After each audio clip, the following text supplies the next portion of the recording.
Donc on se retrouve aujourd'hui pour faire notre magasin de jus, c'est le cas de le dire, et voir un peu le WASP Juice, donc il va nous servir de cible. On va revoir les fondamentaux, injection, broken authentication, ACL broken, control access, data exposure et XSS. Ok. Donc je me suis baladé un peu, j'ai lancé Burp, je suis allé dans Target, j'ai défini mon périmètre, c'est ma machine cible, ok, je veux pas le reste. J'ai coupé l'interception, mais je me suis baladé dans le site et il a commencé à me récupérer des infos. Voilà où j'en étais, les amis. Donc c'est un site, on peut faire des achats. Je me suis créé un compte, j'ai mis ma carte bleue, voilà. Super, tac tac tac. Donc là on voit toutes mes données, hein, classiques en fait, hein. Quand vous allez sur un site marchand, eh ben, vous avez tout, les commandes, les paiements, historique des paiements. Voilà, j'ai commandé 3 green smoothies. Qu'est-ce qu'on a d'autre? Mes moyens de paiement, j'ai enregistré ma carte bleue, Toto le hacker. Et puis, pour me faire livrer, j'ai bien sûr, naturellement, une adresse, quoi, hein. Sinon, c'est pas marrant. Donc, j'ai mis mon adresse et j'attends, hein, de me faire livrer. Donc, ça, c'est le classique. Maintenant, on rentre dans notre exercice. On part à l'aventure. Donc, déjà, comme ils disent, avant d'entrer dans la partie réelle du piratage, il est bon de jeter un coup d'œil, ce qu'on appelle du Happy Pass. Dans Burp, désactiver le mode interception, ce que j'ai fait, j'ai parcouru le site. Et on voit qu'il enregistre Burp. Bah, c'est l'attaque de l'homme du milieu dans le navigateur, MITMB. Et il enregistre toutes les requêtes HTTP, que ça soit de la méthode GET ou la méthode POST. Donc je fais de la reco, je me suis baladé et on voit que les gens sont gentils, ils laissent plein de commentaires, parfois pas, parfois oui. Et là, qu'est-ce qu'on voit? Bah, on voit que l'administrateur, visiblement, a lâché son adresse mail et avec un bon petit commentaire. Donc ça, c'est sympa, parce qu'on vient de récupérer en fait son adresse mail. On n'a plus qu'à craquer son mot de passe. Mais ça, on verra un petit peu plus tard. Ensuite, qu'est-ce qu'il nous expliquait? Bah que, oui, si je tape A, il va rechercher quoi? Il va rechercher A. Si je tape Toto, il recherche Toto, il trouve rien. Mais l'argument est passé où? Bah, dans les paramètres. Search, point d'interrogation, Q est égal à Pana. Il recherche Pana, il nous dit qu'il ne nous trouve pas. Si je tape smoothie, ah là, il nous trouve un green smoothie. Donc, qu'est-ce que c'est? Ça, c'est un champ où on peut taper quoi? Bah, des strings, des chaînes de caractères, un ou plusieurs caractères qui vont former des mots. Et visiblement, la variable, elle s'appelle Q. Donc, Q, c'est quoi dans mon programme HTML? Eh ben, c'est le champ qui permet de faire des recherches. Ok? Donc, ça, c'est ce qu'il nous explique brièvement. Donc on a récupéré le mot de passe de l'admin. En effet, quand on se balade, on voit qu'on peut saisir du texte, le texte est validé et l'URL est modifiée en conséquence. Et on voit qu'on peut faire des recherches soit dans la barre de recherche, le champ, on tape le mot et on voit que tout est passé en clair dans le, les, les paramètres. Donc ça, comme vous le savez, c'est pas très bon, puisque un hacker va pouvoir faire du fuzzing, va pouvoir bidouiller en fait et faire des attaques via les paramètres de l'application dans l'URL. Donc ensuite, on nous demande quoi? Jim, il a laissé un message sur le Green Smoothie. On va aller voir qu'est-ce qu'il nous dit Jim. Et là, on a son adresse mail et il nous dit directement sorti du réplicateur. Donc là, on comprend pas trop, hein. Un peu docile, grâce à notre ami Google, qui sait tout, comme ma mère. Et je me balade, l'applicateur. Visiblement, il y a des imprimantes,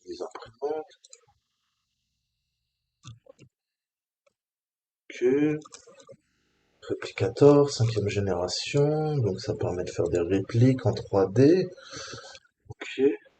Ah, qu'est-ce que je vois? Je vois que le réplicateur, c'est une machine qui permet de recycler, de faire des clones, des copies conformes de la technologie très avancé qui nous permet de cloner des objets à l'identique. Donc, visiblement, notre ami, il est intéressé par quoi? Bah, il est intéressé par Star Trek. Et en effet, le réplicateur, on voit que bah, c'est une machine qui permet de dupliquer les objets, quoi, à l'infini. C'est trop bien ça. Donc l'anecdote, c'est quoi? Bah, c'est la référence à Star Trek. C'est juste pour vous apprendre à corréler les informations, à faire quelques recherches très basiques en nos sites. Ensuite, on va voir les SQL. On va injecter le jus, c'est le cas de le dire. Donc, comment ça se passe? On va dézoomer un peu. Donc, cette tâche se concentrera sur les vulnérabilités d'injection. Les vulnérabilités d'injection sont assez dangereuses pour une entreprise car elles peuvent potentiellement provoquer des time down, donc des temps d'arrêt ou des data loss, des pertes de données. L'identification des points d'injection une application web est généralement assez simple, car la plupart d'entre eux renverront une erreur. Et en effet, quand on va faire à la main des failles SQLi, on va chercher à créer une erreur, et c'est cette erreur qui va nous mettre la puce à l'oreille, qui va nous dire, ah, il y a peut-être une SQLi qui peut fonctionner. Puisqu'à partir du moment où on commence à mettre à défaut, à mal la base de données, c'est qu'elle nous donne des indices qu'on peut la pirater, tout simplement.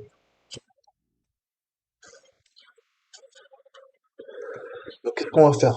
On va voir les injections SQL, qu'on appelle plus couramment SQLi. Ça se produit lorsqu'un attaquant entre une requête malveillante ou mal formée pour récupérer ou falsifier les données d'une base de données.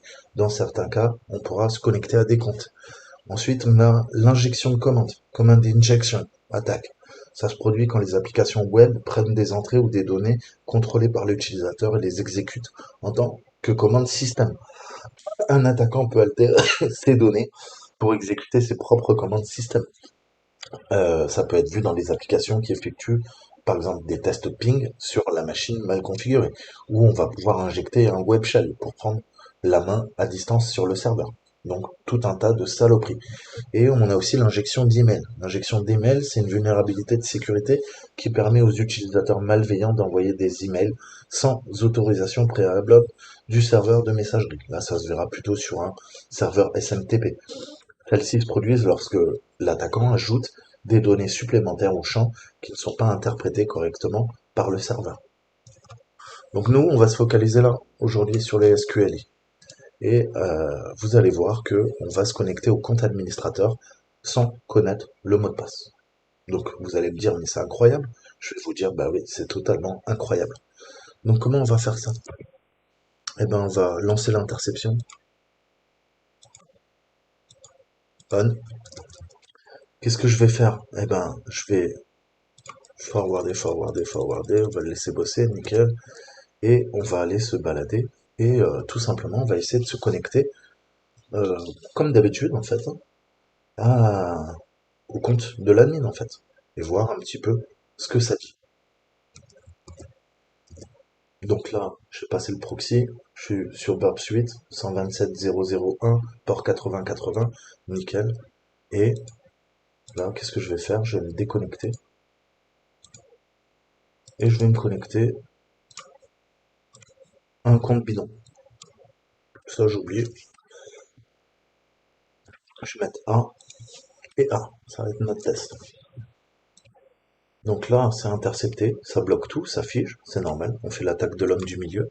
Je forward la première requête, la deuxième, troisième, quatrième, cinquième, sixième, septième, huitième, neuvième, dixième, onzième, douzième, treizième. Ah! Là, qu'est-ce que je vois tout de suite? C'est ce que je viens de taper. C'est ma requête en poste qui dit poste dit utilisateur veut se connecter à un form.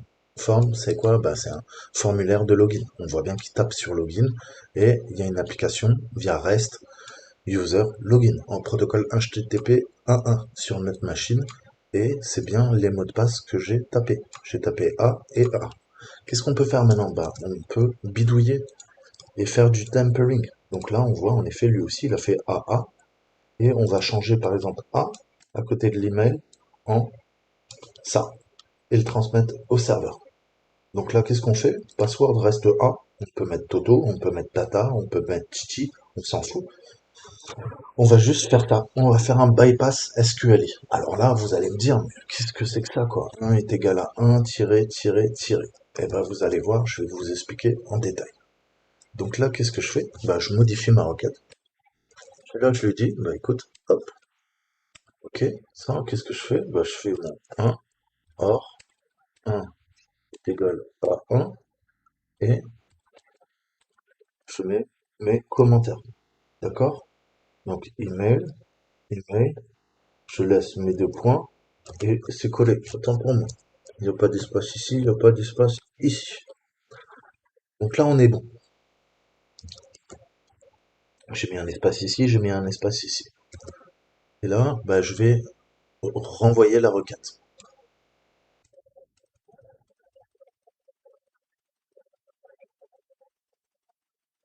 Je renvoie toutes les requêtes. Parfait. Hop.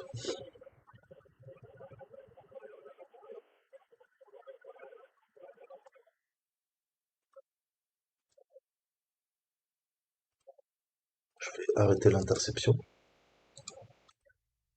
Et là, qu'est-ce qui s'est passé? Eh ben, on s'est connecté en tant que admin. Alors vous allez me dire, mais c'est quoi ce délire là? T'as même pas rentré son adresse email et en plus t'as mis un mot de passe que tu connais même pas, t'as mis A. C'était ça son mot de passe? Bah non. En fait, on a fait un bypass au niveau de la requête SQL. Alors comment ça marche? On a commencé, vous avez vu, j'ai fait un simple code. Ok, guillemets simple. Et ben, en fait, qu'est-ce que ça fait? Ça ferme les crochets dans la requête SQL. Donc ça permet de faire déjà de l'échappement. L'échappement, en fait, c'est qu'on va dire à la requête SQL, eh ben, tu sais quoi, la requête, elle est terminée, donc lui, il comprend qu'en fait, on met rien. Par contre, après, on met où? Dans le fameux OR. OR, c'est l'instruction SQL, il retournera un booléen, vrai ou faux. Donc, si l'un de ces côtés est vrai, comme 1 est égal toujours à 1, et que 1 est égal toujours à 1, donc ça veut dire que c'est vrai, donc toute la déclaration, elle est vraie. Ainsi, ça indiquera au serveur que l'email est valide et que on se connectera à l'ID utilisateur 0, qui se trouve être le compte administrateur. Ok?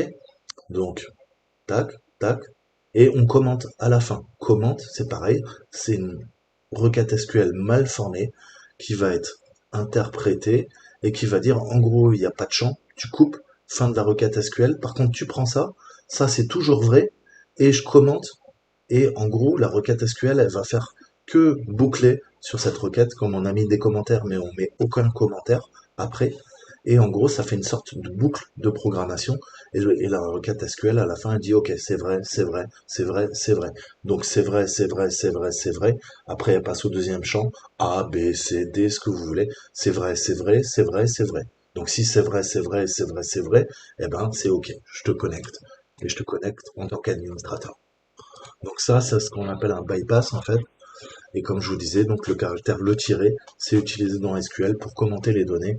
Toutes les restrictions de connexion ne fonctionneront plus car elles seront interprétées comme un commentaire. C'est comme le commentaire dièse ou slash slash en Python ou en JavaScript respectivement. Donc ça, c'est une des requêtes les plus classiques. Qu'est-ce qu'on fait? On récupère notre flag, ok, il nous l'a donné, il n'y a pas de problème. Ensuite, on peut faire un truc,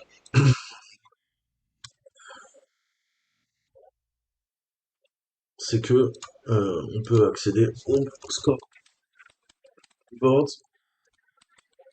Ça va nous aider et vous allez voir que cet exercice est extrêmement complexe. Aujourd'hui, on va faire que le survoler, tout simplement. En plus, il me l'affiche pas comme je veux.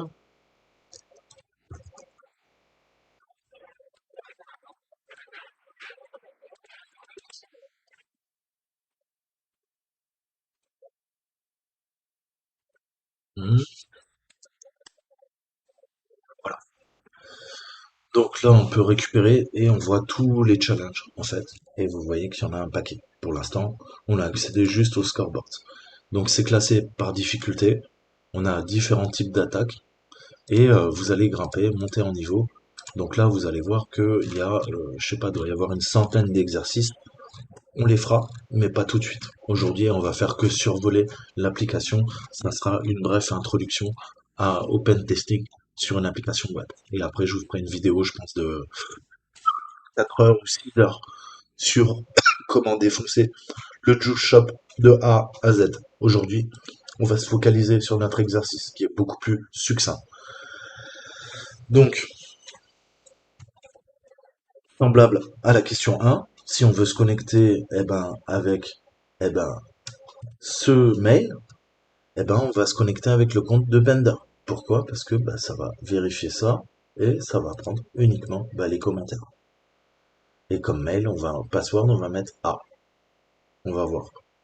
Alors, est-ce que ça marche? Vous allez me dire, mais pourquoi on met pas 1 est égal à 1? On va tester. On va se déconnecter. Je veux récupérer le mail du monsieur. Donc ça, c'est le mail mal formaté. Et vous voyez que, en gros, ça fait quoi? Ça fait bugger la base de données, tout simplement, en fait. Ça l'a fait totalement planter et contourner les systèmes de protection. C'est assez dingue. Donc là, je mets ça, je mets le mot de passe que je veux, connexion, voilà, je connecte. Donc là, qu'est-ce qui s'est passé? C'est pareil, il y a eu un bug dans la matrice. Pourquoi on n'a pas mis 1 est égal à 1? On a juste mis quoi? On a vu le caractère qui ferme les crochets dans une requête SQL et on a mis double commentaire pour commenter les données. Du coup, il s'est passé quoi là?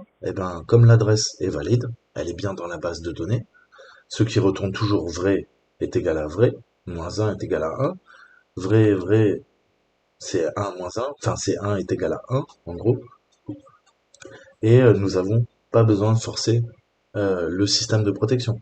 Nous pouvons utiliser ça pour contourner le système de connexion. Notez que ça peut être utilisé lorsque l'email ou le nom d'utilisateur n'est pas connu ou invalide. Donc, il y a énormément de requêtes SQLi, enfin de failles SQLi. Là, on en a un paquet, mais il y en a encore plus. Là, on voit toutes les attaques génériques. Donc là, j'aurais pu tester celle-ci sans aucun problème. Je vais tester celle-là. Je vais vous montrer.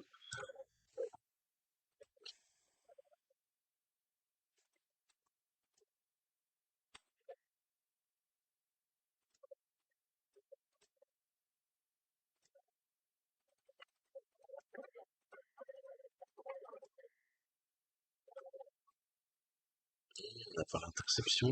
Qu'est-ce qu'il nous fait? On va revenir sur notre site. D'avoir bugué.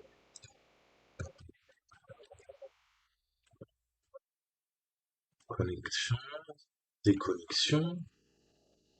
Connexion. Se connecter.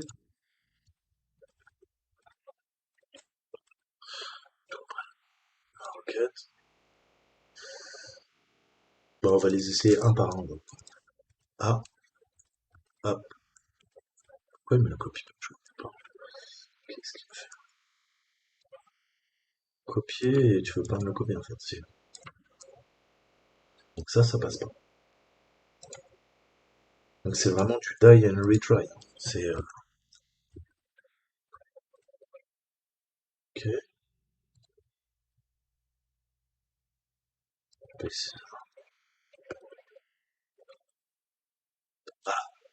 voyez qu'on peut en utiliser plusieurs, hein, franchement. Et qu'est-ce que ça fait?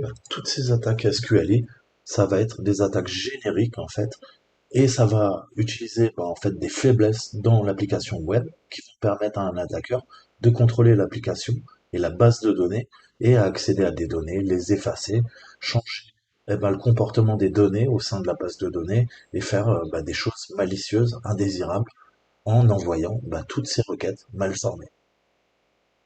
On a des time-based, basées sur le temps. On a celles qui sont basées sur des erreurs. On a celles qui sont basées sur l'authentification. On a les union-based, donc basées sur des groupes, ou ce qu'on appelle les unions, ça permet de faire en fait, de relier les tables de la base de données entre elles. Donc vous voyez, il y en a un paquet, hein, franchement. Et vous voyez que ça fonctionne parfaitement, quoi. Donc ça, à terme, il faudra toutes les connaître. Au début, vous allez galérer. Et encore une fois, apprenez le langage SQL. Il n'y a que en comprenant comment fonctionne le SQL qu'on comprend en fait pourquoi ça marche en fait.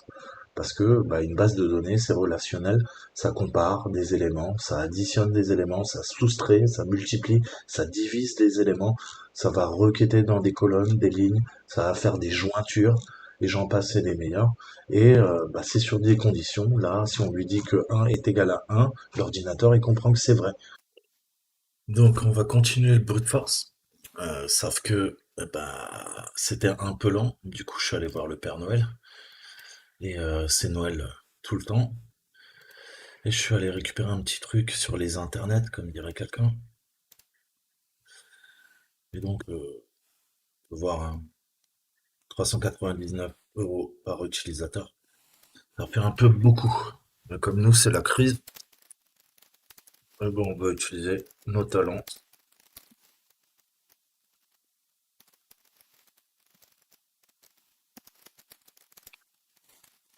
Hacking.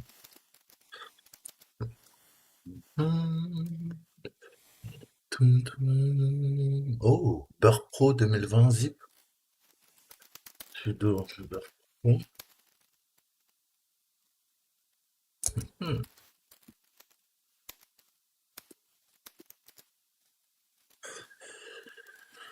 Et tu vas me le copier vers mon home. Hop. Et là, il y a un truc qui s'appelle Beurre.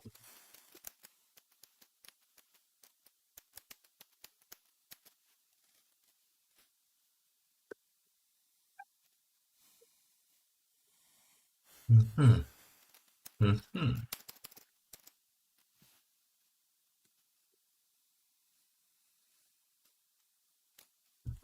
Donc, on va aller faire la magie.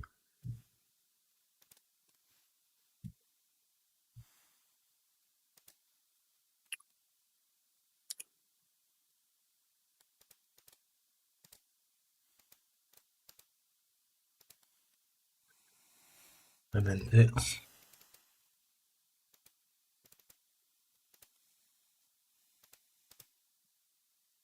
Copier.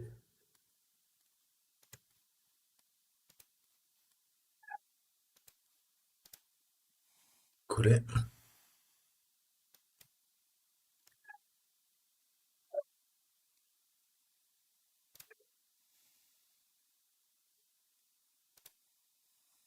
Donc, ça fait 178.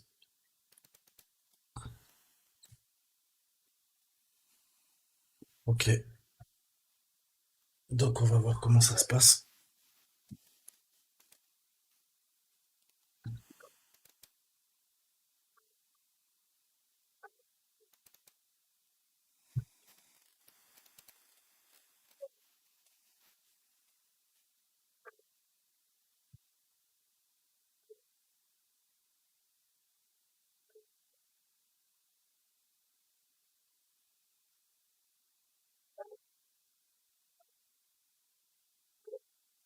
Donc, on va suivre les instructions et on va voir si ça le fait ou ça le fait pas. Dans la vie, il faut tester. Donc, déjà, on va se faire un petit dossier des familles qu'on va appeler Burp. Ok. Là-dedans, je vais décompresser quoi? Mes archives.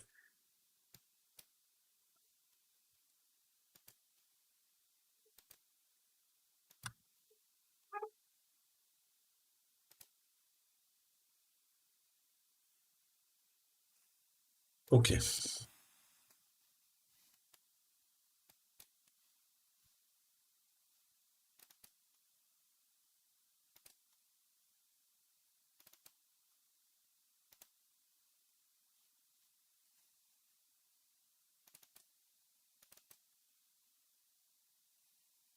Donc, hop,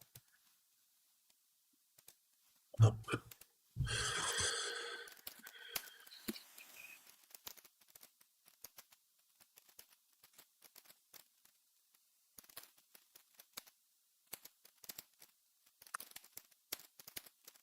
Ok. Donc, qu'est-ce qu'il nous dit le gentil monsieur? Comme ça, on va le faire ensemble. Et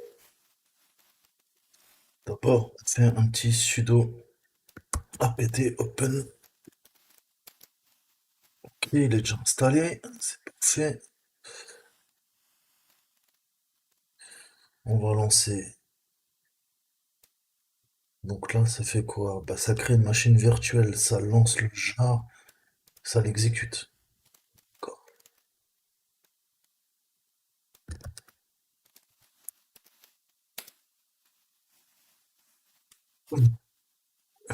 Quoi, tu veux pas?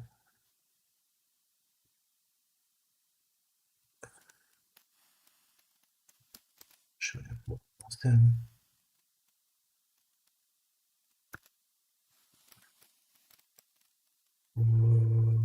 Mauvais réfléchir. Ça, je crois que j'en ai même besoin.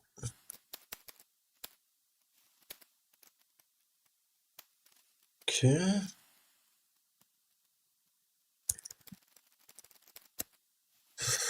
Alors, on a quoi?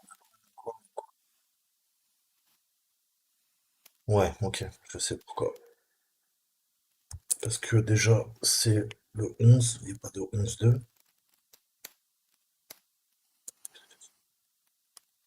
Il a, il n'y a pas de 11-2, c'est le 11. On a le suite loader et là, burp suite loader 11 et 11. Ok.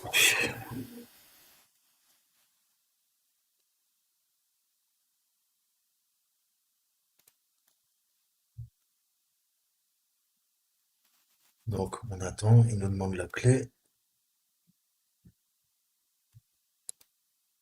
Là, on a notre loader. On va le loader, c'est le cas de le dire.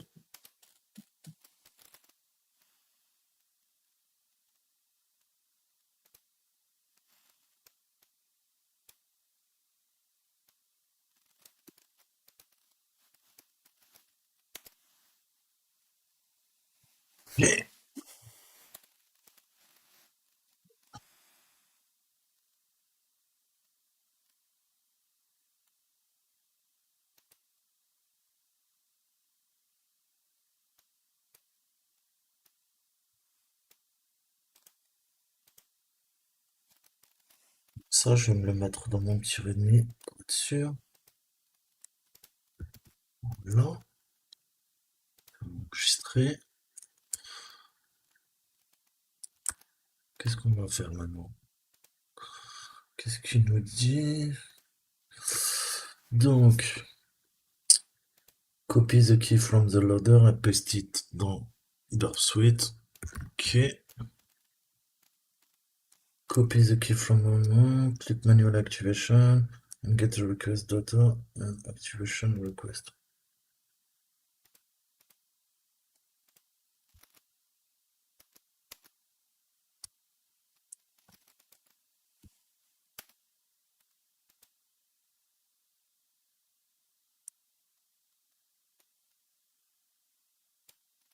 Manual activation. Ok. Donc, qu'est-ce que je fais? Copy the key, paste it on the burp window, click manual, get the request, get the and paste it on loader activation request.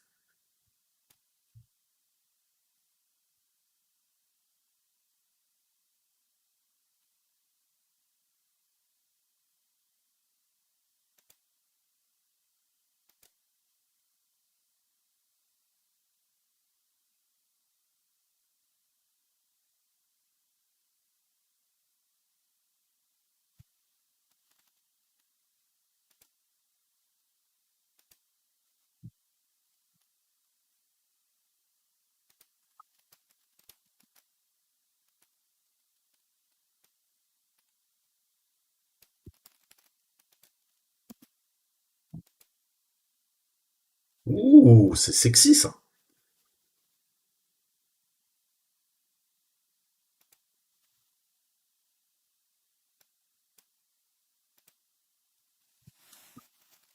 Oh putain.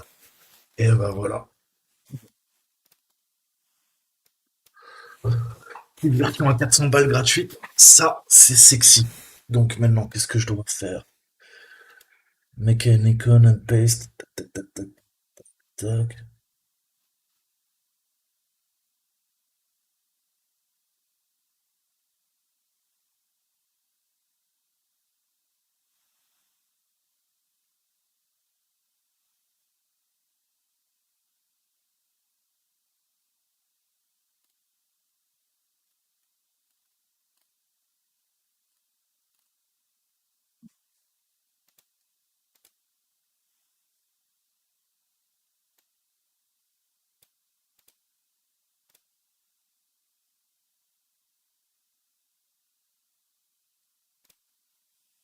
Ok, bon, ça je l'aurai plus tard.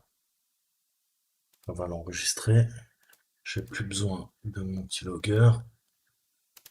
Et là, on est bien. Donc on reprend. Donc vous allez voir pourquoi. Maintenant vous savez l'installer. Et pourquoi?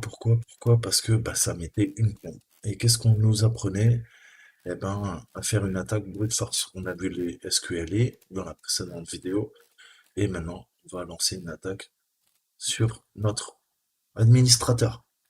L'administrateur, il disait quoi? Bah, en gros, on a récupéré son mot de passe, vous vous rappelez, enfin son mail, et on va utiliser un dictionnaire qui s'appelle best 1050txt que j'ai mis dans mon home, que j'ai récupéré ici, et on va lancer notre attaque. Donc déjà, qu'est-ce que je vais faire? L'interception elle est bonne, je vais activer le proxy, nickel, on va accéder à la machine, et c'est parti. Oh là là, super, la version pro, c'est top. Parce qu'au lieu de faire une attaque toutes les 10 secondes, là, ça va envoyer du pâté. Et en plus, avec cette version pro, qu'est-ce que vous avez? Vous avez beaucoup plus de possibilités au niveau des attaques. Donc ça, je vous redirigerai vers tout simplement euh, bah, mes tutos. Je vous ai fait une série de vidéos. On va se focaliser, on va mettre notre scope. Le scope, c'est quoi? Bah, c'est notre cible. La cible, c'est quoi? Bah, c'est notre serveur. Et on va lui dire, tu te focalises là-dessus. Je veux pas avoir les requêtes Firefox, Mozilla, et j'en passe et des meilleurs. Comme je vous disais dans mes précédentes vidéos.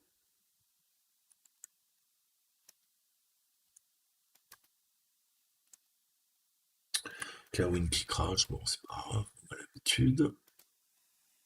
Ok, donc là, je peux dégager toutes mes requêtes. Et on repart sur quelque chose de propre. Voilà, on a défini le scope. Et maintenant, on va pouvoir se balader. Proxy, target, parfait. Intruder, il est activé. Interception on. Forward. C'est parti. Donc là, qu'est-ce qu'on a? Bah, je vais essayer de me connecter et de forcer, faire une attaque par brute force. Donc là, qu'est-ce que je vais faire? Je vais faire eh ben A et A. Hop, j'intercepte.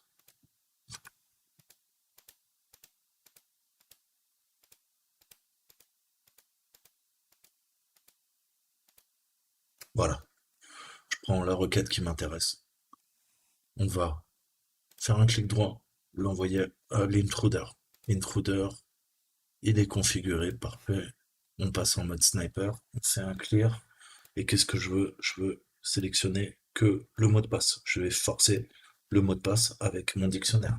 Je le sélectionne, il passe cette fois-ci en bleu. Qu'est-ce qu'on va faire? On va mettre le bon email. De mémoire, c'est admin juice-sh.op.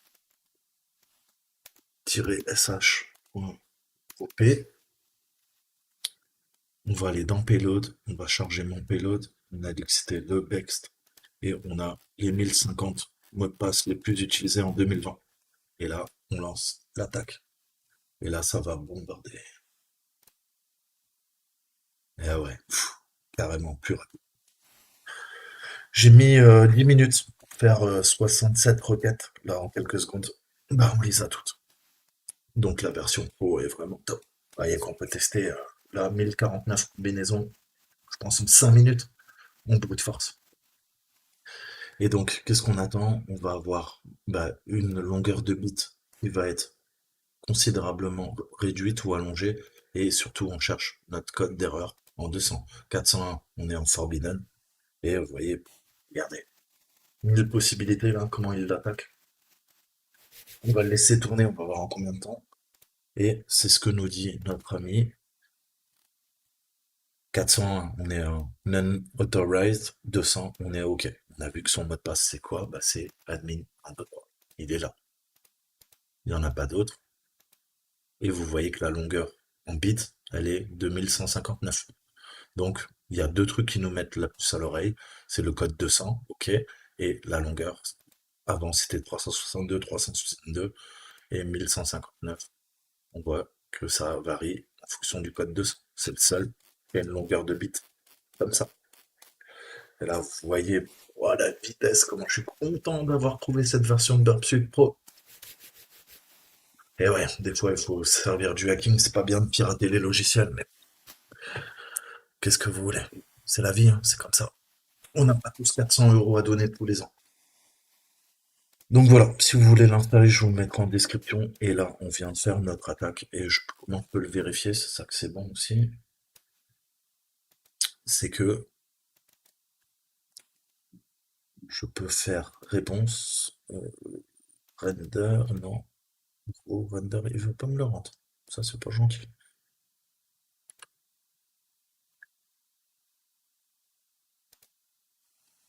Ah, par contre, j'ai perdu une option sur... il veut pas le rendre. Pourquoi? Mais quoi qu'il en soit, on peut tout de suite tester. Je coupe donc l'attaque. Admin 1, 2, 3. Ok. Je coupe l'interception. Ok. Je vais faire un petit test quand même au niveau de la version.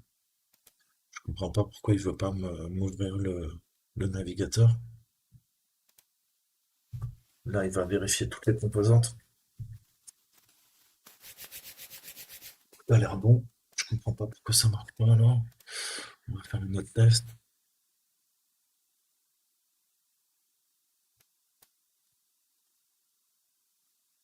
Ok, donc il le coupe. Je pourrais pas le mettre à jour, mais c'est pas grave, c'est une version 2020.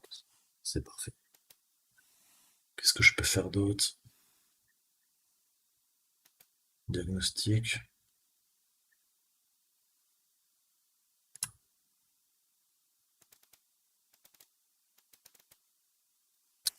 Donc je sais pas, Burp s'est planté en tout cas la dernière version de KDE. Ne me demandez pas pourquoi, mais bon, c'est pas grave, on s'en fout. Vas-y, rapporte le bug, redémarre. Merci, merci. Donc, revenons à nos moutons. On a notre flag. Bah, qu'est-ce que j'ai fait du flag? Je l'ai mis là, ça m'a donné. Ça me permet de continuer, de terminer le module. Ça, on s'en fout. Et pour vous prouver que je vous raconte pas des crates, admin, arrobas, sh.op. Ça, c'est son mail. Ok, je zoome un peu, que vous voyez. Et là, bah, je fais quoi? Je vais faire admin 1, 2, 3. Voilà, on est logué en tant qu'administrateur. Et, j'ai même accès à son adresse. On peut accéder à son adresse. Et où habite-t-il? Ah, ah. Donc voilà, ça c'est fait. C'était pour vous montrer comment on peut bouger de force via bah, un dictionnaire, tout simplement. On continue l'exercice. Maintenant, on va utiliser un mécanisme bah, qui marchait avant. Aujourd'hui, c'est un petit peu plus compliqué. Je vais vous le traduire quand même. Pourquoi il veut pas?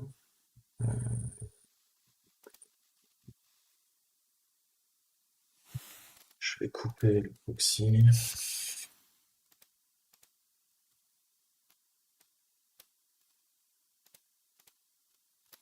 On va quitter Burp pour l'instant. Je vais repasser en mode normal. Ouais, je fais ça.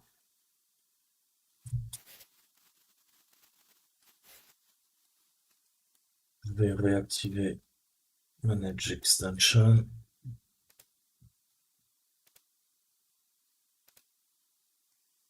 Je vais réactiver notre ami Mate. Il va nous servir.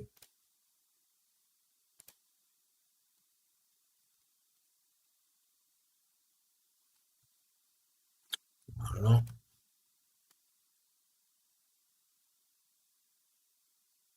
Ok. Donc,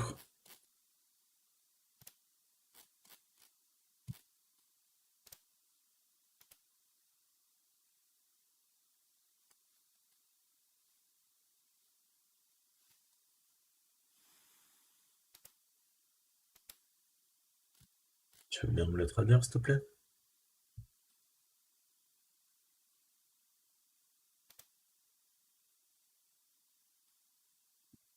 Non. Je relance Firefox, désolé, ça bug visiblement. Donc là, je suis dans le bureau. Ça, je peux le fermer. J'ai mon VPN.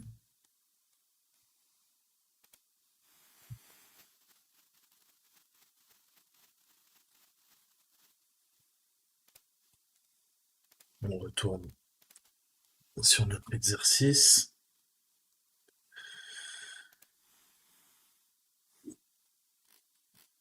Et là, j'espère que ça va marcher quand même. Ouais. Donc, je vous le mets en français. Tout ça, c'était pour vous, les gars. Je suis bien brave. Donc, comment réinitialiser le mot de passe de Jim? Croyez-le ou non, le mécanisme de réinitialisation du mot de passe peut également être exploité.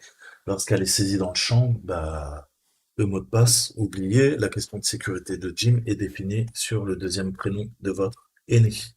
Dans la tâche 2, nous avons constaté que Jim avait quelque chose à voir avec Star Trek. Donc, qu'est-ce qu'on va faire? On va faire un peu d'OSINT et on va voir que, eh ben, Jim, il y a un James Kirk dans Star Trek, qui est un personnage de fiction de Star Trek. Et en cherchant sur la page wiki, on constate qu'il a un frère.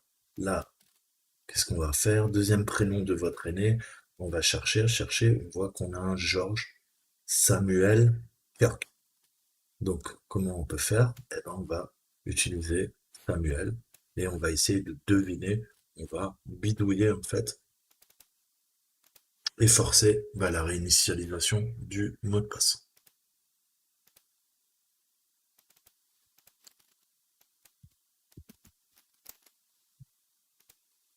Donc,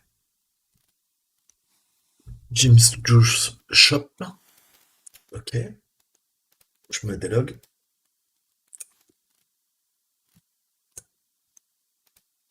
je me log, je prends celui de Jim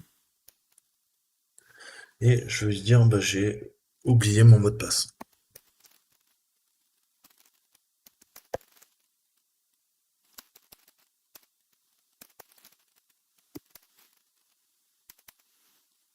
Ok, et j'ai oublié le mot de passe. Ok, donc là l'email, bah, on va le remettre. Sécurité de question, on va mettre notre Jim, Juice, SH, P. Et là on nous demande le sibling. Vu, on fait un peu de recours.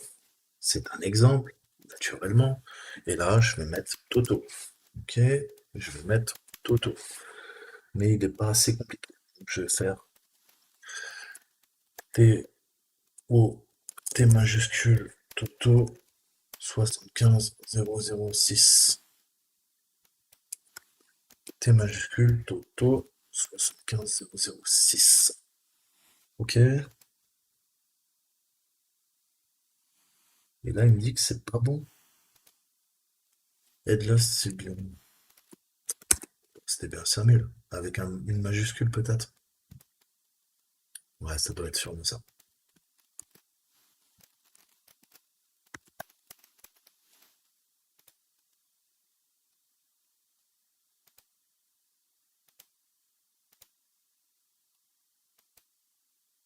Voilà. Donc, grâce à cette technique, je peux me connecter au compte de Samuel. Et là, ça craint. Vous voyez qu'on a forcé, en fait. Donc, attention quand vous êtes sur des réseaux sociaux, sur des sites, et qu'on vous demande d'enregistrer des questions de sécurité. Si vous mettez le nom de votre chat, le nom de vos grands-parents, de vos enfants, n'importe quel hacker peut aller faire de la reconnaissance sur vos réseaux sociaux. Et si, comme 75% des gens, vous postez toute votre vie sur les réseaux sociaux, eh ben, on va corréler les informations, on va faire du scrapping sur votre petite personne et on va apprendre, bah, voir tous vos contacts. Rien que sur Facebook, on peut connaître bah, vos relations, vos amis. Sur LinkedIn, on peut avoir toutes les connexions professionnelles et j'en passe et des meilleurs. Donc vous voyez comment on peut corréler les informations et imaginons que Samuel ait été sur Facebook, que le compte de Facebook de Jim ben, soit relié au compte de Samuel, qui est son frère sur Facebook. On aurait pu déduire facilement euh, l'information. Vous voyez où je veux en venir. Faites attention aux données que vous mettez sur Internet. Maintenant, on va passer à la suite. Donc, qu'est-ce qui se passe? Qu'est-ce qui se passe? Eh ben, on a une application web qui doit stocker et transmettre des données sensibles en toute sécurité. Mais dans certains cas, le développeur peut ne pas protéger correctement ces données sensibles, ce qui les rend vulnérables. La plupart du temps, la protection des données n'est pas appliquée de manière cohérente dans toute application web, ce qui rend certaines pages accessibles au public. D'autres fois, des informations sont divulguées au public à l'insu du développeur, à l'insu de son plein gré, comme on dit, ce qui rend l'application web vulnérable à une attaque. Donc ça, c'est ce qu'on appelle les Sensible Data Exposure, exposition aux données sensibles. Comment on peut accéder à un document confidentiel? Ben, on va voir ça. Donc, qu'est-ce qu'on va faire? Eh ben, on va aller sur About. Donc, eh ben, on va ouvrir notre fichier, on va voir ce qu'il en est. Espérant que ça va pas ouvrir une backdoor sur mon système. Et on voit que c'est super intéressant, c'est du latin et ça veut strictement rien dire. Puisque c'est du copier-coller, ce qu'on appelle le lorem ipsus dolor, comme dirait, vous comprendrez quand vous ferez un peu de développement. D'où ça vient, ce texte. Sans queue ni tête en latin. Plus sérieusement, à part ça.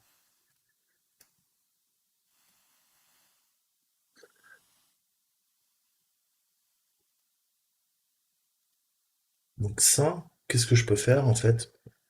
Vous voyez que là, regardez ici là. Vous voyez ma souris là? Regardez quand je passe le lien, concrètement. On voit que ça pointe vers un FTP. On va essayer d'y aller.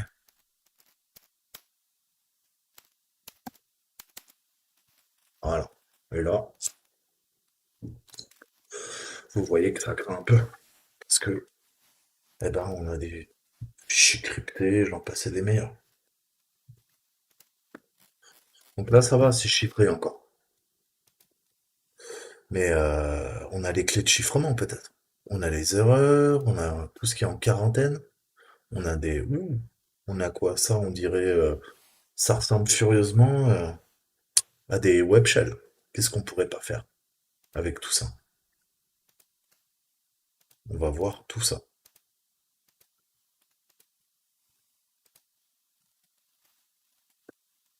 Bon, on voit qu'il est exposé au public et ça craint.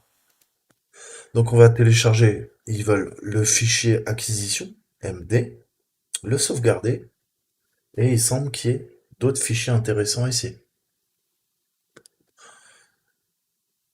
Donc, bah, on va voir acquisition.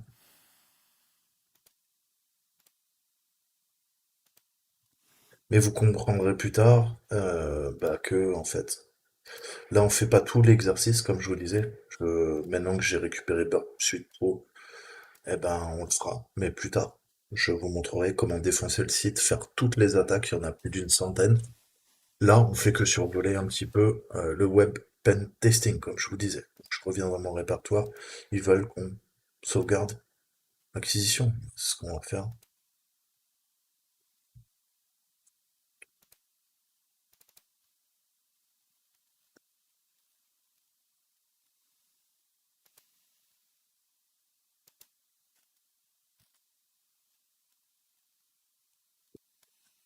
Donc voilà, on a récupéré des données sensibles via un serveur FTP, bah, qui est en clair, hein, complètement, on peut se balader, on voit qu'il n'est pas sécurisé, et c'est très intéressant. Chaque fois que vous cliquez sur un lien hypertexte, vous rappelez-vous qu'en bas, là, ou ailleurs, ça dépend de votre navigateur, il vous affiche le lien.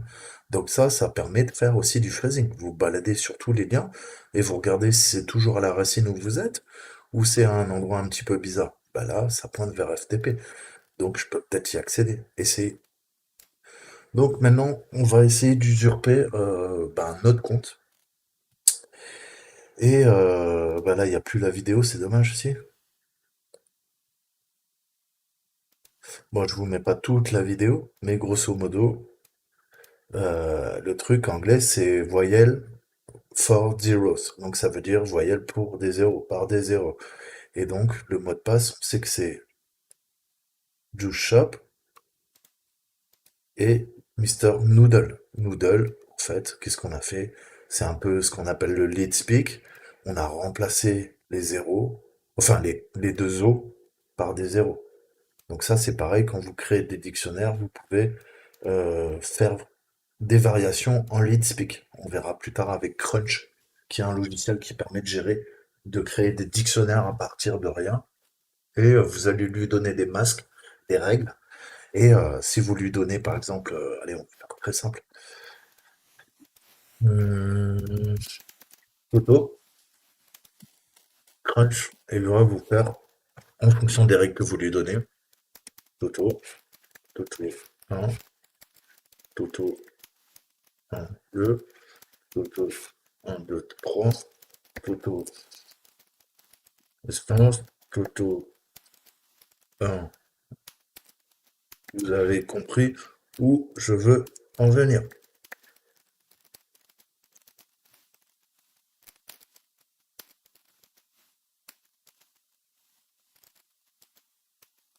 Voilà, il va faire des variations et il est capable, à partir d'un utilisateur, de vous créer des milliards de combinaisons avec des chiffres, des caractères spéciaux et du lead speak.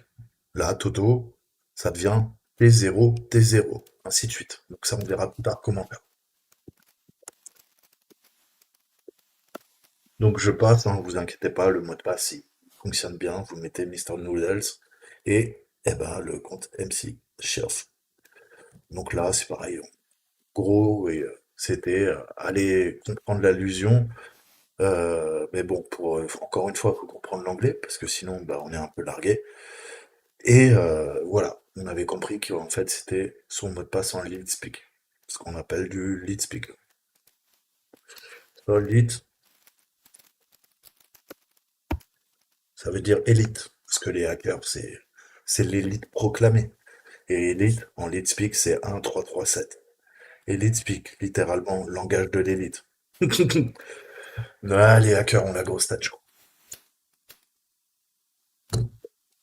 Donc, si vous connaissez pas, allez voir, quoi. Il faut connaître le lead speed par cœur, puisqu'il y a beaucoup de gens, en fait, bah, moi-même, j'ai envie de dire, j'utilise dans mes mots de passe du lead speak pour complexifier mes mots de passe. Mais je vous en dirai pas plus. Donc, c'est chez les geeks, chez les hackers, j'ai raison, et dans des démocines. Je vous mets souvent des démocines sur ma chaîne. Donc voilà. Now is time, ça donne ça. Axor, ça donne ça. Et j'en passe, c'est les meilleurs. Donc, codage de base, codage léger, codage en normal, codage en moyen et codage en élevé. Vous voyez, ça peut vite devenir un peu plus complexe. Ça, c'est beaucoup plus dur à lire que ça. Donc voilà, allez voir pour la culture générale, si vous êtes des geeks, ça devrait vous faire kiffer. Le lead pick. Donc maintenant, bah, on va récupérer apparemment un fichier de sauvegarde et voir ce qu'on peut faire avec. On a vu qu'on avait notre serveur RTP, qu'on y accédait comme on voulait. Et bah, il y a un package JSON.back. .back, je vous ai dit, ça veut dire backup. Backup, c'est quoi? C'est une sauvegarde. Donc, on va essayer bah, de télécharger ça et de voir un petit peu ce que ça donne. j'ai mon backup. Qu'est-ce que je fais? Save link. Je le sauvegarde. Ok, enregistré. Là, il veut bien. Ok. Est-ce que je peux l'ouvrir en texte? À mon avis, ça va être chiffré. Vu que bah, c'est un fichier backup, hein. Généralement, on l'ouvre pas.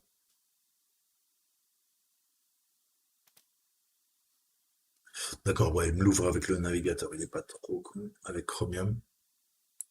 Mais bon, pour l'instant, il n'y a rien de lisible.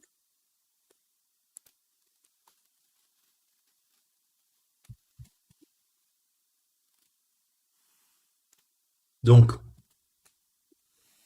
il nous laisse le télécharger, mais on voit que le fichier corrompu, il n'y a rien dedans. Donc, comment on peut faire? Eh ben, on va utiliser les null bytes. Les null bytes, je vous ai dit, ça permet de contourner les systèmes de protection. Et il y a une autre attaque dérivée de ça, c'est le poison null byte. Le poison null byte, c'est quoi? Eh ben, c'est ce qu'on appelle du contournement de caractère. Les null bytes, ce sont, par exemple, voilà, pourcentage 00, c'est un null byte. Donc, on va voir rapidement. Le site Nullbyte que je vous conseille, qui est excellent. Et plus précisément, on va voir le wiki.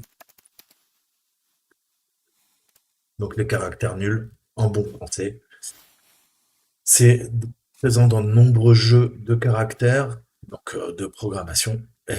C'est ce qu'on appelle une instruction nulle. Lorsqu'elle est envoyée à une imprimante ou à un terminal, elle ne fait rien. Certains terminaux l'affichent toutefois à tort comme un espace.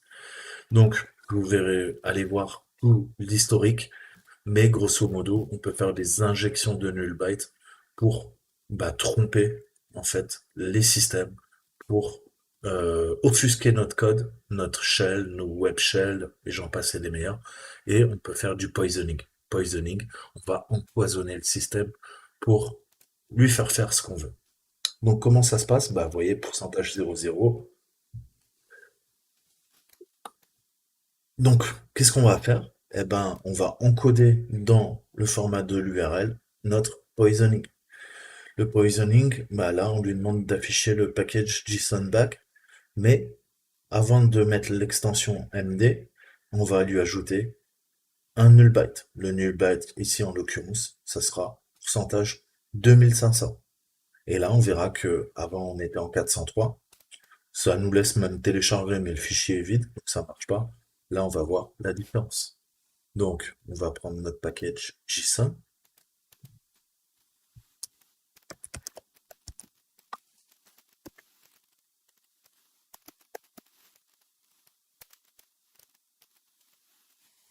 Et là, si je mets MD, ça passe pas. Je vais mettre $2500.md. Et là, ça dit quoi?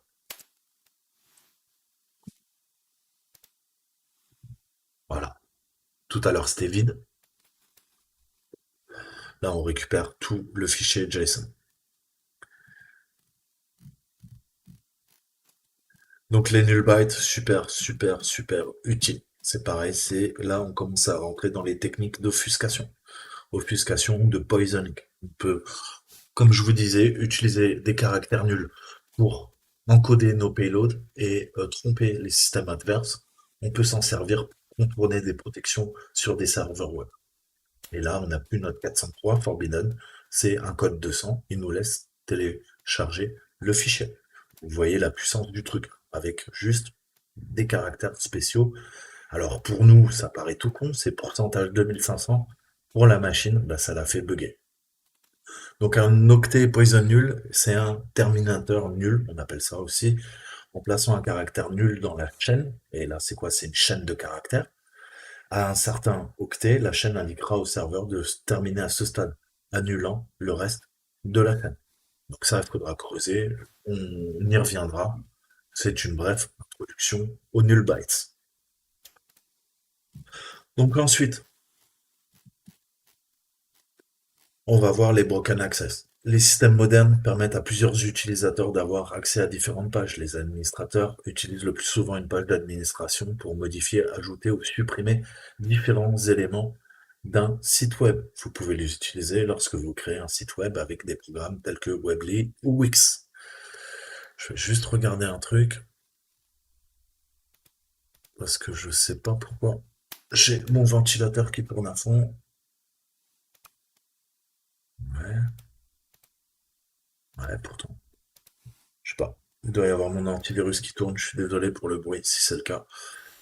Donc, lorsque les exploits ou des bugs Broken Access Control, donc c'est ce qu'on appelle des BAC, Broken Access Control, contrôle d'accès cassé, ils seront classés dans deux types suivants. On a des escalades horizontales de privilèges, se produit lorsqu'un utilisateur peut effectuer une action ou accéder aux données d'un autre utilisateur avec le même niveau d'autorisation.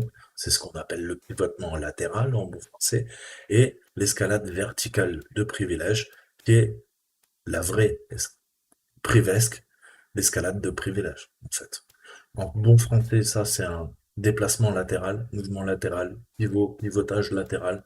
Ça, c'est une escalade de privilèges.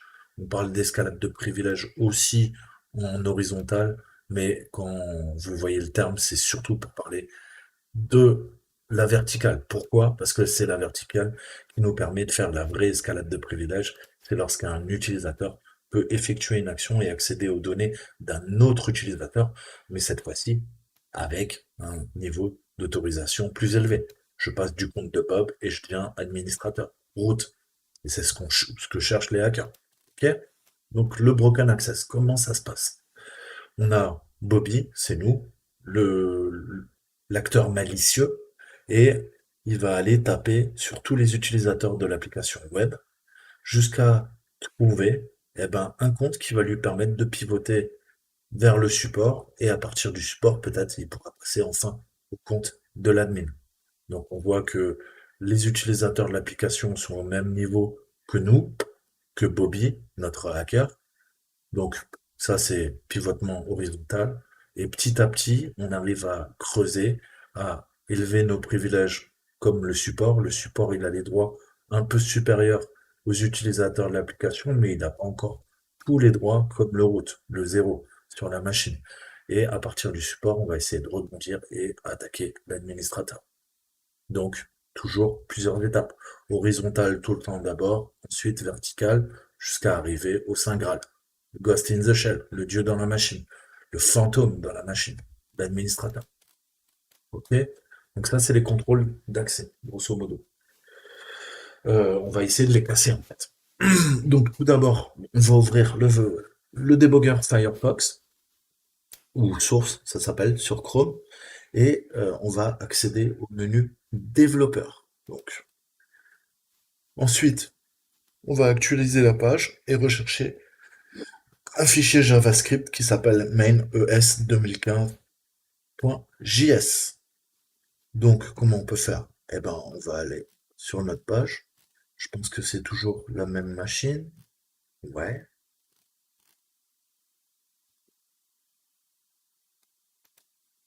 Je reviens à la racine. Ok. On n'a plus besoin de notre serveur FTP.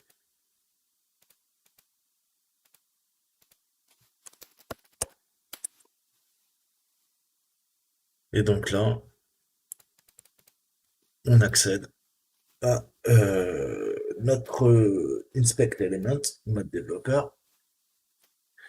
Et là, si on revient dessus, on a fin, style debugger, mode développeur, et on a le debugger qui est là, et on va essayer de trouver notre script. Donc moi j'ai mon debugger qui est là, et on va trouver le script en question. Donc ça fonctionne par onglet. N'hésitez pas à tout développer à chaque fois pour avoir toutes les ressources, sinon vous aurez que des dossiers, ça sera pas super intéressant. Et là, on a notre main ES, et on voit dans ce JavaScript, grosso modo, tout ce qu'il y a. Donc, on va y accéder, comme ils nous le disent. On ne fait que suivre les instructions. OK. Et on va aller à l'adresse et on peut copier le JavaScript. Et on va voir ce que ça nous donne.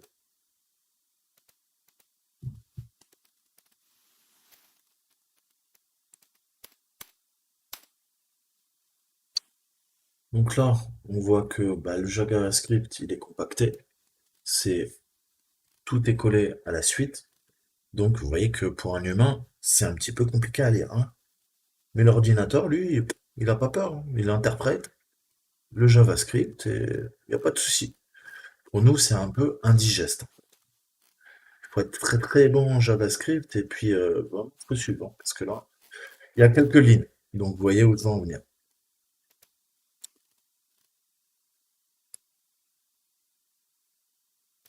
Donc là, on a un truc super cool. C'est en gros, tu vas me formater pour un humain. Moi, je suis pas un robot. Reste tranquille, laisse-moi en paix. Et s'il te plaît, donne-moi quelque chose que je peux digérer là. Parce que là, c'est totalement indigeste.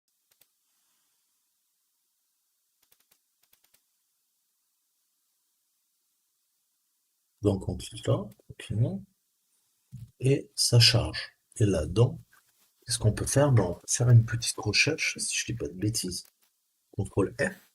Et là, je vais zoomer un peu, vous voyez.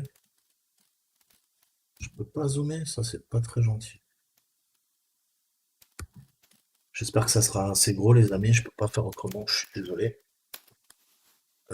Et là, on voit un return et admin doit être différent de les data roles. Login guard, forbidden root. Donc, ça dit quoi? Et on voit, eux, ils veulent quoi? Passe administration. Et c'est à la ligne 16580. Je vais chercher. Suivant. Voilà. 16580. Là, on a notre passe. OK. Ça fait donc allusion à. On a vu que quand je vais sur le site, il y a tout le temps notre dièse plus quelque chose en fait, hein, quand on se balade. Et, et ben là, peut-être, comme le chemin le montre, about, quelques lignes ci en dessous, eh ben, on peut y aller sans être connecté. Mais ça ne fonctionne pas. On va voir. About. Donc, comme il s'agit d'une page administrateur, il est logique que nous ayons besoin d'être dans le compte admin pour pouvoir l'afficher.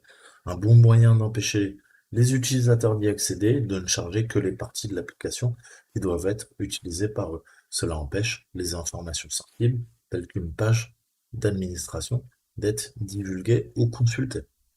Donc ça, on a compris le principe.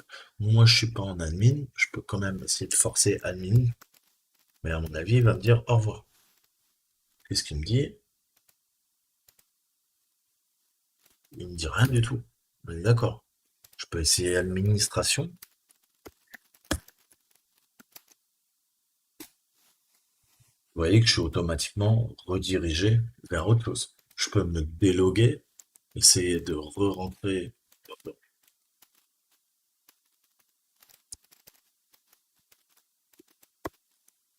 CTRL Z, tu veux pas. Essayer de m'emmerder. Je refais admin. Vous voyez qu'il bronche pas. Pourquoi? Parce qu'il sait que je n'ai pas les droits. Donc on voit la compartimentation au niveau de l'application web. Je le vois bien, je peux faire des requêtes, je peux rechercher dans le code source. C'est ce que vous devez faire constamment pour trouver des pistes, des failles dans l'application web. Mais parfois, il faudra trouver aussi les moyens de les contourner. Là, pour l'instant, on n'y accède pas. Qu'est-ce qu'on peut voir un peu? On va se connecter avec le compte admin, puisque maintenant on sait que l'admin, c'est admin 1, 2, 3. On va se loguer avec le compte de notre ami. Et là, on va voir un petit peu ce que je vous disais. Là, je suis admin, ça fait quoi? Ça marche toujours pas. Et là, c'est marrant, il le prend pas non plus. Pourquoi?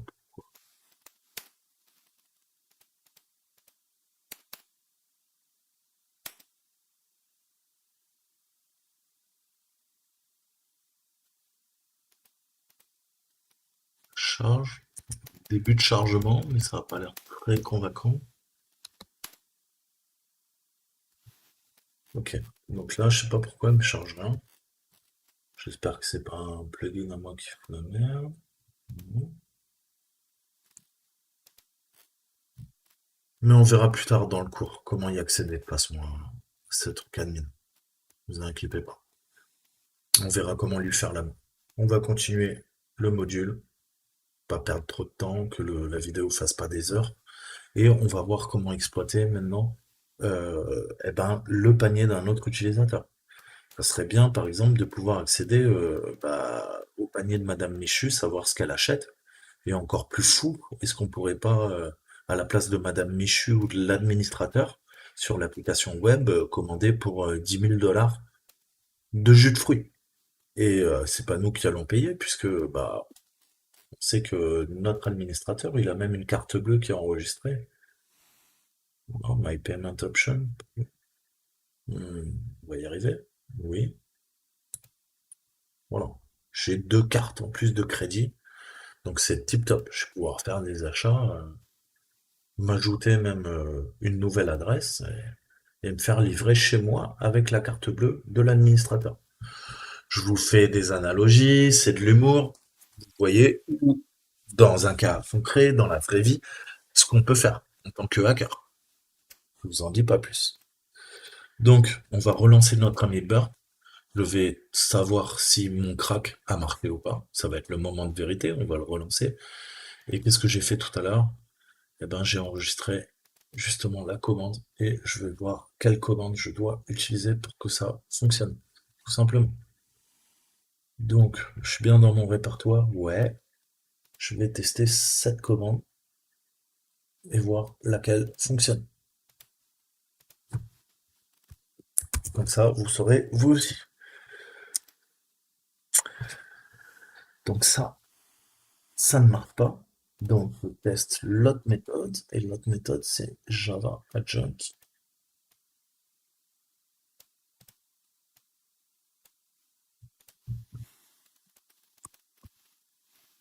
Ok.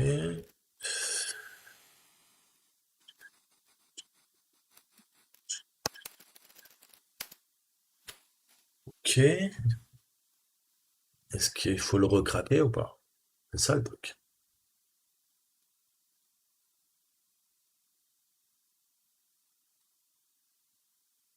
Et ça marche. Putain.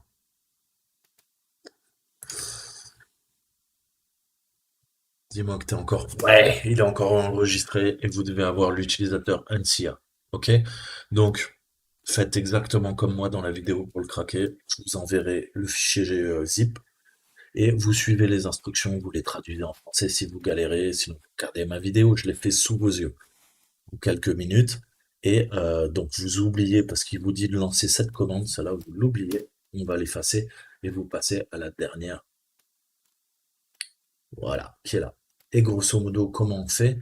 Eh ben, on va se copier ça, même. On va faire quoi? Ben, on va se créer un nouveau raccourci, tout simplement. Un lien standard vers un fichier ou un dossier. Et je vais faire ça, je crois, un lien vers une application, peut-être même, ça sera plus simple. Voilà. Lien vers l'application, je vais l'appeler hop, droit, ok. Lien vers une application, je vais l'appeler Burp et on va voir ça marche.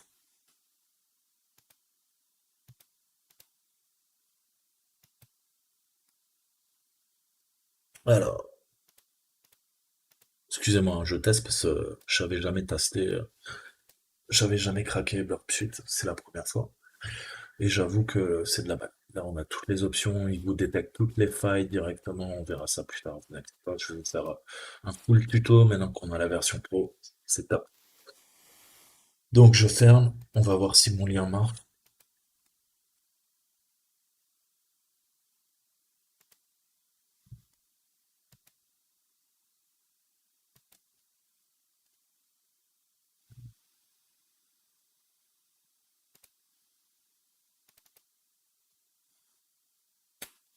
Là, ça me lance. On va faire un lien propre. Je ferai un lien symbolique, à mon avis, parce que doit y avoir un problème quelque part. Je verrai comment faire le lien, je vous montrerai plus tard. On va pas se prendre la tête là. Déjà ça marche. Lui, j'en ai plus besoin. Voir. J'ai mon bar et au pire des cas, je le lance en ligne de commande. Il n'y a pas mort d'être. Donc la commande finale, c'est quoi? C'est Java, Java Agent, Burp Suite Loader, No Verify, jar et on lance le jar. Vous le mettez où vous voulez.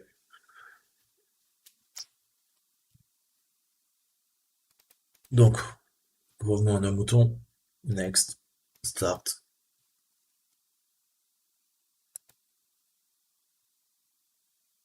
Proxy. Sinon, ça va pas marcher. Et on reprend. Donc, on va se connecter au compte admin. On va cliquer sur notre panier. Ok. Et on va capturer la demande. Donc, pour rappel, tout le temps, l'intercept doit être sur on. Je forward tout pour me dégager. Voilà. Là, il va tout me dégager. Ça, c'est toutes les requêtes de Firefox, en fait. Tac, tac, tac, les translates, il y en a un paquet. On peut même les drop toutes. C'est fou. Euh, je vais couper. Voilà, je réactive. Le plus simple parfois, c'est de faire ça. C'est de faire intercept on, off. Voilà, vous forwardez, ça va prendre 30 secondes, mais au moins, ça clean le truc. Et on va se focaliser sur notre exercice. Donc, qu'est-ce qu'on va faire? On sait qu'il intercepte les communications. Transférer chaque requête jusqu'à ce que vous voyez le REST basket HTTP1. Donc là, il faut qu'on regarde. On va essayer de voir si on peut y accéder. Hop, là, ça bloque, c'est normal, ça intercepte. Et là, on va avoir notre REST basket. Je forward, je forward, je forward, je forward, je forward, je forward. Je vais mettre quand même le scope parce que sinon il va continuer à nous proposer des trucs boutons. Ça permet de trier automatiquement, comme vous l'avez vu. Voilà, HTTP 10.21, parfait. Est-ce qu'on veut dégager le reste? Oui.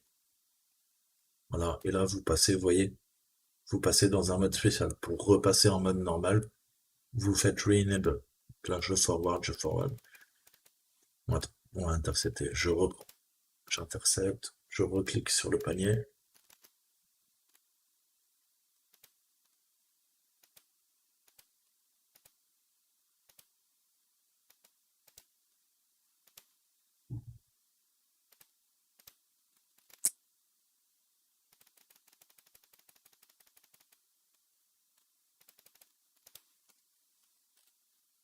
Je sors de là. Je reclique sur le panier. Et là, ça devrait passer. Admin rest configuration. Forward. Forward. Forward. Forward. Forward. Forward. Rest user. Et nous, on veut quoi? On veut rest basket.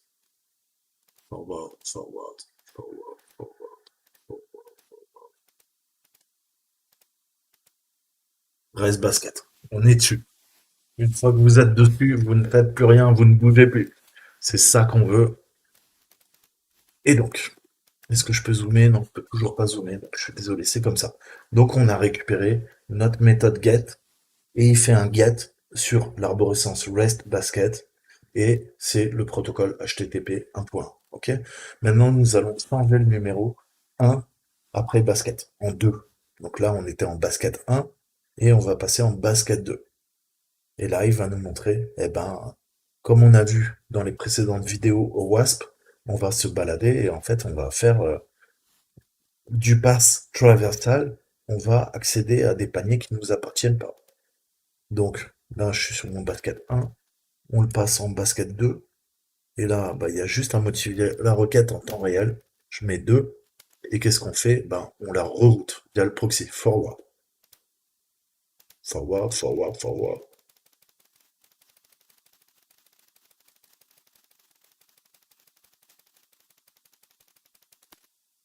Donc, qu'est-ce qu'on voit? Eh ben, qu'on a accédé au basket 2, view basket, et d'un autre utilisateur. Donc on peut faire 3, on peut faire 4. Et là, on voit qu'on peut accéder à d'autres ressources. Et ce qui était compartimenté et basé au niveau du compte, eh ben finalement, on peut diverger et accéder à d'autres ressources, en fait, à d'autres utilisateurs. Donc je reviens sur mon basket. Quand viewing your basket, c'est le cas de le dire. Je montre un truc, je reviens sur complain, je reviens sur mon basket. Vous voyez bien que le basket original de l'admin, il y a trois articles. Celui qu'on vient de voir, il y avait qu'un article. Donc vous voyez bien qu'on n'était pas du tout dans le panier de l'admin. On était sur un autre utilisateur. Donc ça c'est le principe, c'est la théorie. Maintenant, on va faire des petites saloperies, on va essayer de supprimer tous les avis positifs, parce que le site, il est quand même pourri, bien flingué. On voit qu'on arrive à le pirater, donc on va essayer de faire la misère. Donc on va essayer d'accéder à l'administration et voir ce qu'on peut faire.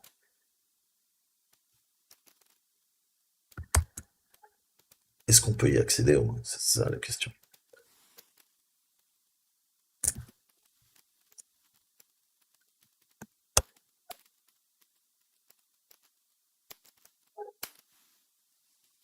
On y accède. On est admin, on y accède. Donc là, bah, qu'est-ce qu'on peut faire? Bah, on peut effacer tous les avis et là, tout d'un coup, il n'y a plus d'avis, quoi. Il n'y a plus d'avis et puis en plus, on peut, en tant qu'admin, accéder à tous les comptes, voir, on a Jim, le fameux Jim. Est-ce qu'on a Toto? Il y a le compte que je me suis créé? Non. On a notre ami de tout à l'heure, avec toutes les métadonnées. Et là, vous voyez que bah, le pauvre, maintenant, quand on va sur les avis, avant, il y avait plein d'avis là. Et le customer feedback, eh ben, il y a plus rien maintenant, en fait. Tout a été supprimé. Bah, c'est normal, c'est ce qu'on vient de faire, techniquement. Donc, vous voyez comment on peut défigurer en temps réel aussi ben, un site web. Et si vous êtes un gros salaud, en plus, vous allez faire, ben, en tant qu'admin, avec le compte de l'admin, je vais dire, ton site, c'est de la grosse merde.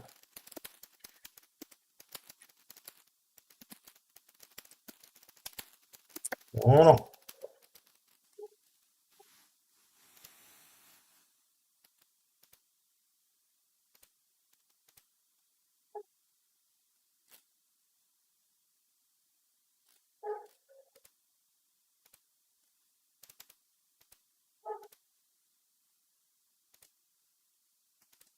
Donc là, maintenant, si je vais à l'administration, ça dit quoi?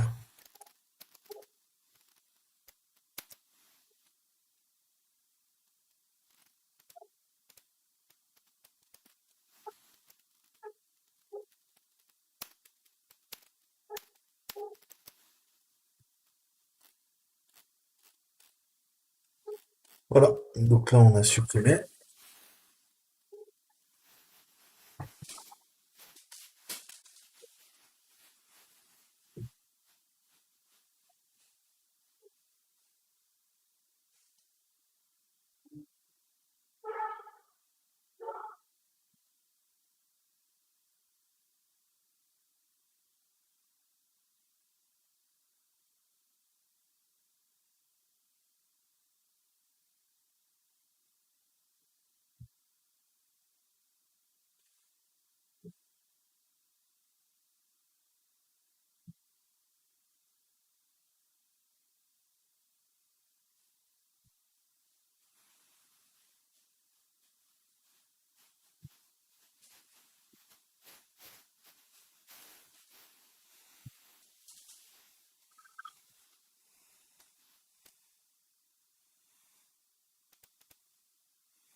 Donc voilà comment on peut pourrir un site.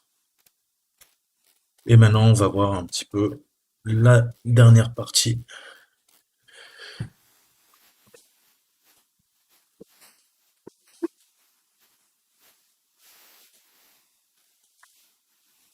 Donc, on va voir un petit peu le cross-site scripting. Donc, c'est une vulnérabilité qui permet aux attaquants d'exécuter du JavaScript, en fait, dans des applications web. Et Bah, ce sont l'un des bugs les plus trouvés en fait dans les applications web. Leur complexité va de facile à extrêmement difficile, car chaque application web analyse les requêtes d'une manière différente. Il y a trois gros types d'attaques IXS. On a déjà vu, on a les DOM-based, donc Document Object Model-based Cross-Site Scripting, qui utilise l'environnement HTML pour exécuter du JavaScript malveillant. Ce type d'attaque utilise la balise script qu'on a vu la dernière fois. On a la persistance XSS, donc persistant côté serveur tout le temps. Dès que vous voyez réfléchi, pardon, pas reflété, c'est côté client. Back-end, front-end. Ok? Donc, persistant, c'est quoi? Bah, c'est du JavaScript qui est utilisé lorsque le serveur charge la page qui contient. Cela peut se produire quand le serveur ne nettoie pas les données utilisateurs lors de leur téléchargement sur une page. Ceci se trouve généralement sur les articles de blog.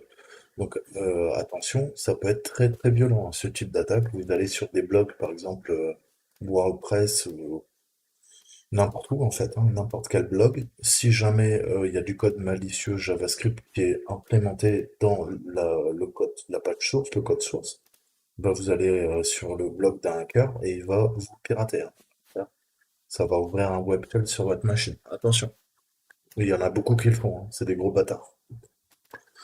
Donc, Reflected XSS, bah, c'est un JavaScript qui s'exécute côté client de l'application web. C'est le plus souvent trouvé lorsqu'un serveur ne nettoie pas les données de recherche. Là, on est sur les données de téléchargement.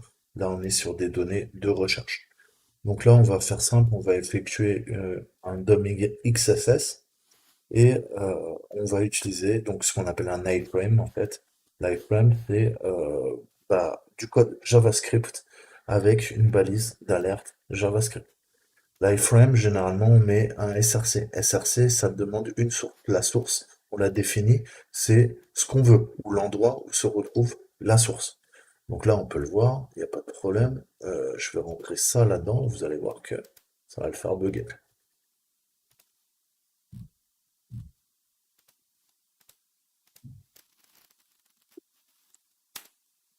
Voilà, c'est interprété.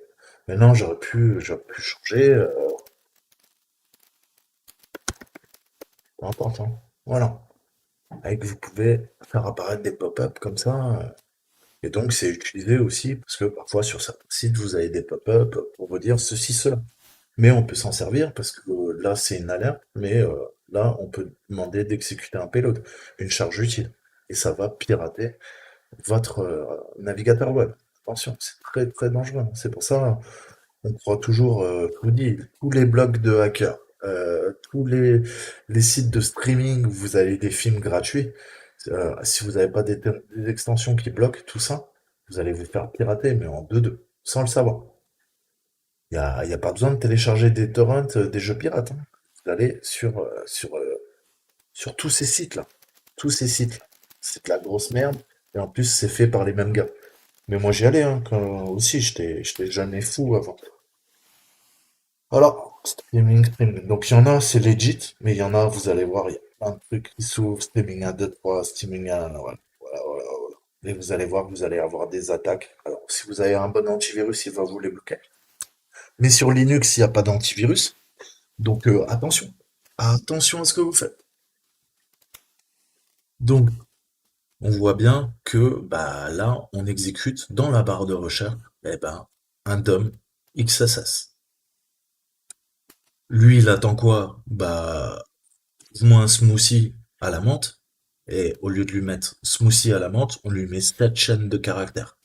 Et l'ordinateur, il se pose pas de questions, il exécute, hein, il interprète. Donc notez que nous avons utilisé une iframe, qui est un élément HTML commun présent dans de nombreuses applications web. Il y en a d'autres qui produisent généralement également le même résultat. Ce type de XSS, c'est une XFS, Cross Frame Scripting. C'est une sous-famille des XSS. C'est l'une des formes les plus courantes de détection des XSS dans les applications web. Les sites web qui permettent à l'utilisateur de modifier l'iframe ou d'autres éléments du DOM sont très probablement vulnérables à l'XSS, donc au cross-site scripting. Donc pourquoi ça marche? Bah, il est courant que la barre de recherche envoie une requête au serveur dans lequel elle renverra ensuite les informations associées. Tous les sites que vous naviguez, bah, il y a ça, chambre recherche. Et c'est là que parfois, il peut y avoir tout simplement des failles. Et c'est là que réside la faille. Sans assainissement, ce qu'on appelle le sanitization en anglais, des entrées correctes, nous sommes en mesure d'effectuer une attaque XSS contre la barre de recherche. Ok? Maintenant, on va voir un petit peu le persistant. Donc, on a vu la première. Là, on va faire du persistent XSS. Donc là, on a vu que c'est le JavaScript qui est exécuté côté serveur et qui va, en chargeant la page, exécuter le payload. Donc, on va se connecter en tant qu'admin, on va se balader et aller dans la dernière IP de connexion. Et on va voir un petit peu ce qu'il en est. Je suis là, admin, super. Je crois que c'est dans privacy, last login IP. Donc, on a mon adresse IP, puisque c'est ma machine qui héberge, enfin, qui héberge pas le site, mais en tout cas, maintenant que je suis connecté en admin, il récupère l'adresse IP. Mon adresse IP. Et j'en montre rien. On va ouvrir une petite fenêtre. Je ne vous cache rien, les amis. If config. Voilà. 10, 11, 26, 90. Via le Tuning 0, VPN. Donc, qu'est-ce qu'on peut faire de sympa? Eh ben, on voit qu'il enregistre la dernière IP de connexion. On va se déconnecter afin qu'il enregistre la nouvelle IP. On va lancer l'interception burp afin qu'il intercepte la demande de déconnexion. Nous nous dirigeons ensuite vers l'onglet en tête, header, où on va ajouter un nouveau en tête, ce qu'on appelle un header. Ok? Donc, véritable adresse IP client. Et là, on va lui dire, tu sais quoi, petite faille. Donc, je vais me créer un compte avec Toto. Ici, avec Toto. Interception, pour l'instant, on va mettre sur off. Ouais, c'est bon. Not yet a customer.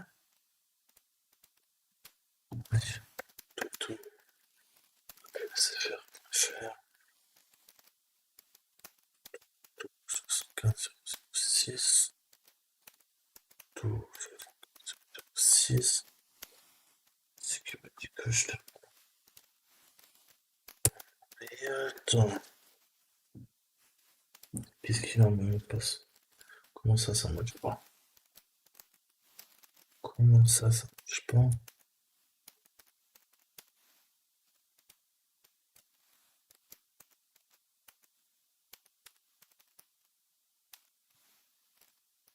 Il se fout de moi, quoi.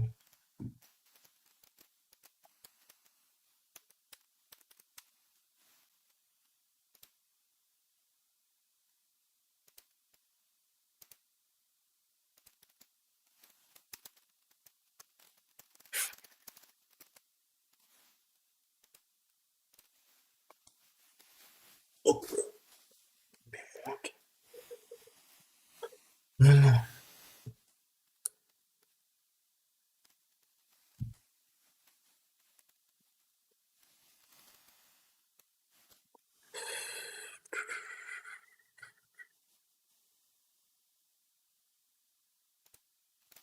Donc j'intercepte, je me déconnecte. Qu'est-ce que ça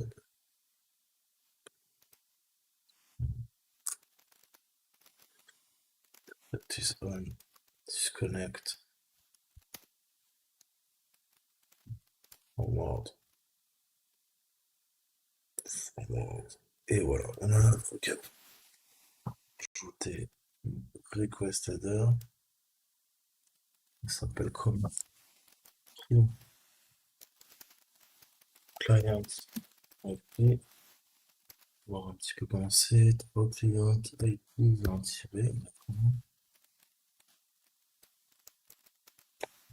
Et je mets ma valeur. Je l'applique. Et je la forward. Je vais couper.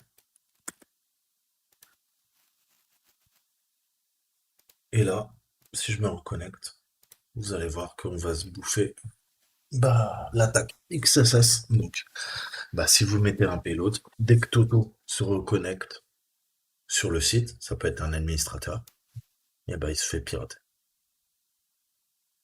ou pas.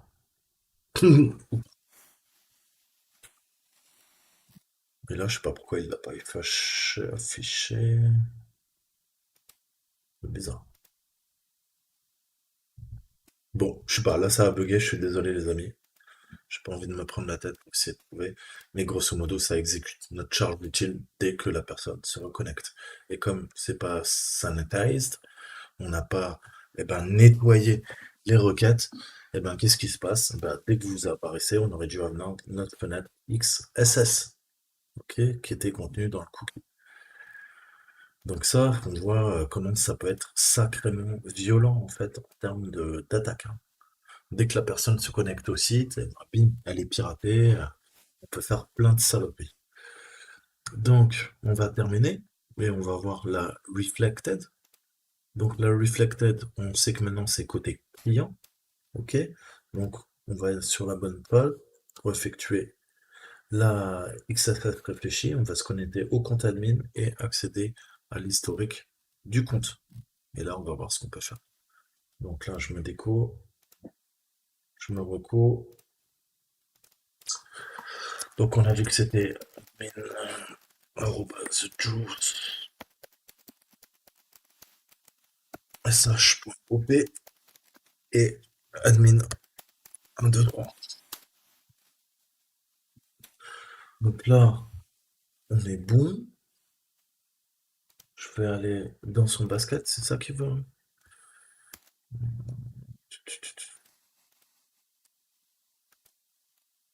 Donc on est dans le basket. Et maintenant, qu'est-ce qu'on va faire? On va faire l'historique des commandes. Donc, ça prend de la place. L'historique des commandes, c'est là-dedans. Order payment, history payment, save address. Non, c'est dans quoi? Privacy, request data, login, myself, payment option, history, order history, je pense, c'est ça.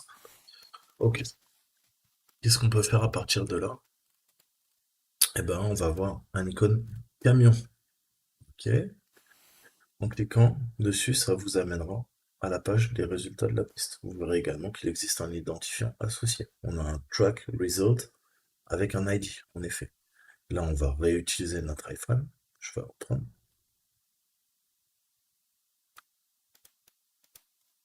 Faut pas oublier la virgule, hein, sinon ça marche pas. À la place de notre truc.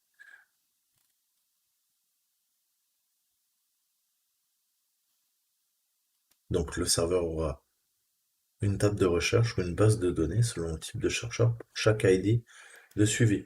Comme le paramètre ID n'est pas nettoyé avant d'être envoyé au serveur, nous pouvons effectuer une attaque. Et donc là, imaginons que l'administrateur clique sur un produit pour aller requêter et track l'order, et ben là, ça lancera l'attaque automatiquement. Il pensera faire une action bénigne, et en fait, qu'est-ce qu'il va faire? Il va se faire simplement violenter. Donc, on va faire l'attaque. Donc, on clique au-dessus, on va sur notre page, comme on a dit. Je vais dessus. Ok, il est ici. Je remplace par le payload.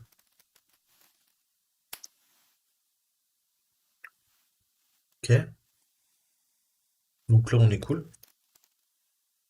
Voilà. Et là, on fait la ça. Donc, on voit bien que on peut camoufler des charges utiles sur les serveurs et les déclencher, ce qu'on appelle un peu des bombes logiques, quand des conditions sont remplies, quand des boutons sont cliqués, ça va déclencher la cyberattaque. Donc voilà, j'espère que ça vous a plu, ce petit module. Comme je vous disais, on verra comment tout exploiter, puisqu'il y en a un paquet. Vous allez voir que le module est super bien. Par contre, ça prendra des heures. Je pense qu'il y en a pour 4 ou 5 heures de cours. Mais c'est vraiment intéressant, mais on ne pourra pas le faire parce que les machines VM se réinitialisent trop vite. Donc j'installerai une machine virtuelle avec l'application directement sur ma machine. Comme ça, moi, je pourrais prendre tout le temps pour vous expliquer. Voilà. Et donc on voit, là on en a résolu quelques-uns. On a les différents niveaux avec les différentes cycles d'attaque qu'on peut faire. Et vous voyez qu'il y en a un paquet à chaque fois par niveau de difficulté. Donc on commencera simple, on verra toutes les attaques et je vous expliquerai tout ça concrètement. Il y a vraiment beaucoup à faire. Et vous voyez qu'on a 10, 20, 40, 65, 75. On a une centaine, grosso modo, de trucs. Et je vous dis si vous les avez résolus ou pas. Et il va falloir exploiter le site de A à Z. Donc ça, ce sera vraiment un bon exercice pour que vous soyez à l'aise sur les tests d'intrusion au niveau applicatif, sur les applications web. Et on verra toutes les attaques. Je vous le promets, va falloir juste que je prépare mes cours parce que c'est comme là, on commence à rentrer dans quelque chose de très technique. Mais promis, on le fera. On ira de 0 à 100%. Voilà. Bah écoutez, je vous dis à très bientôt. Prenez bien soin de vous. Ciao, ciao.